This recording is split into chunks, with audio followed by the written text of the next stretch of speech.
दुसऱ्या चरणात सांगतात, ठेविले अनंत तैसेची राहावे, चित्ती असू द्यावे समाधान. कसं म्हणले, जसं ठेवलं भगवंतानं तसं राहावं लागते, आणि जसं प्रारब्ध असेल तसंच राहावं लागते. कारण जसं केलं तसं त्याला भोगावं लागणार आहे ना. केले कर्म झाले त्याची भोगा आले, उपजले मेले आयसे किती, नाही का.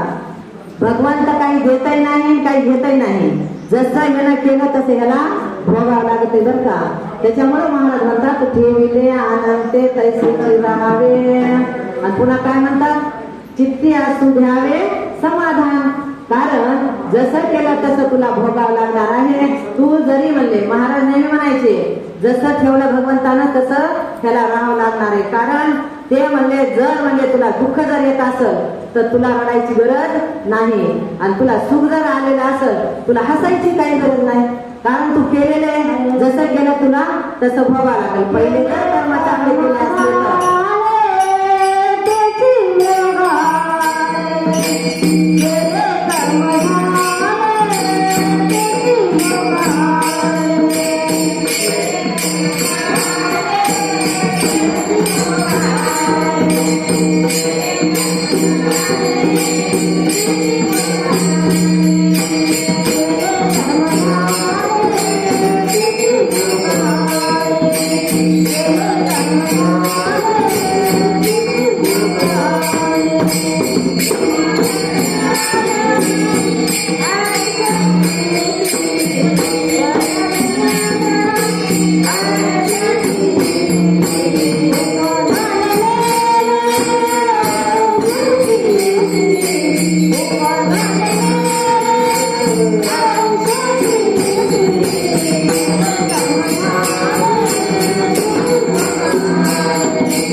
उपजले मेले आईची किती, हरी मुखी गाता हरपली चिंता, त्या नाही मागता जन्म घेणे. किती सोपं सोपं संतांनी आपल्याला खूप सोपं करून ठेवलं बरं का. पण आपण खूप अवघडात जात होतो, पण संतांनी कसं आपल्यावर कृपा केली बरं का. आणि खरोखरच संत कृपा झाली, इमारत फळाली. कारण आपल्याला कळवून दिले की बाबा हे जे भोग आहेत ते प्रारब्धावर आहेत, आणि त्याच्यामुळं सुख आलं तर हसायचं नाही, दुःख आलं तर रडायचं नाही. आपण काय करायचं, त्याला हसून पुढं सरकायचं बरं का. कारण आपलं स्वरूपच कसं आहे, आनंदाचं स्वरूप असल्यामुळं सुख दुःख हे अंतकरणाचे धर्म असल्यामुळं ते अंतकरणाचे धर्म अंतकरणावर टाकून द्यायचे, ते आपल्यावर घ्यायचे का नाही ना. आपण आपलं स्वरूप तर सतचित आनंद स्वरूप आहे. कारण नेहमी आपण आनंदात असतो. पहा ना, जागृतीतही आनंद आहे, स्वप्नातही आनंद आहे, सुसुप्तीमध्येही आनंद आहे, नाही का.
पांडुरंग ध्यानी पांडुरंग मनी जागृती स्वप्ने पांडुरंग.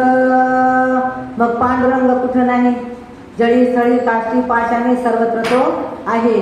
मले ना विठ्ठल जळी स्थळी भरला रीता ठाव नाही उरला.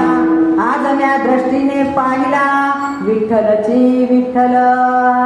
तसं आपल्याला सद्गुरु महाराजांनी काय केलं?